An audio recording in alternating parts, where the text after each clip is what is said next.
اگه برم روی رنگ قرمز یا رنگ قرمز رو ببینم ویدیو تمامه. بخشید من اول باید ورد ساختم تا بتونشون بدم.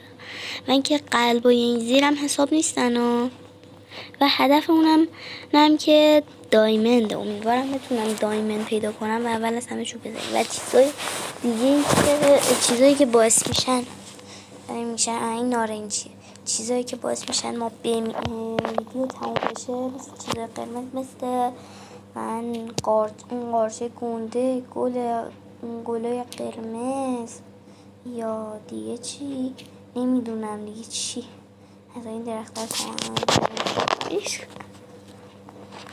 بذار ببینم اینجا یه چیزی پیدا نمیشه. لاما، از لاما متنفرم.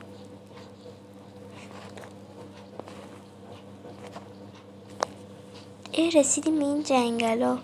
خب ما اول همه کرافین تیبل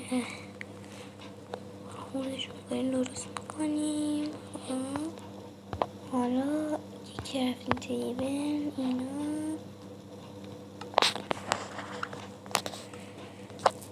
این کرافین تیبل رو میذاریم اینجا. حالا یه شمشیر و یه دونه کلنگ درست میکنیم و با این کلنگ ما چی کار میکنیم؟ میریم تا زغال ماین کنیم تا بتونیم تورچ درست کنیم و بریم داخل غار، که متاسفانه توی جایی که اصلا هیچ غاری پیدا نمیشه. بچه‌ها من ویدیو رو استاپ میکنم تا بتونم زغالا رو ماین کنم.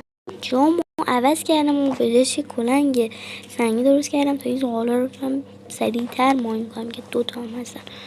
خب بچه‌ها راستی چیزای دیگه هم میتونم ما رو بکشن مثلا نمیتونم بهش برسم. حالا ولش کنیم، زغالا نمیتونم. حالا همینجا بگردیم یه غار پیدا کنیم، اونجا زغالم زیاده، توی تاریکی مطلق بازیسی چیز میز بکنیم. خب الان این یا خدا نه درن ها. اون قارچه گنده هم هستن، اونا به هیچ اونا برای فرم گلیچی هم استفاده میشن که خودتون مطمئنم بیشتر از من میده. بچه راستی اصلا حواسم نبود ویدیو رو حتما لایک کنید و حتما کامنت هم بذارین و بگید اون چیه؟ نه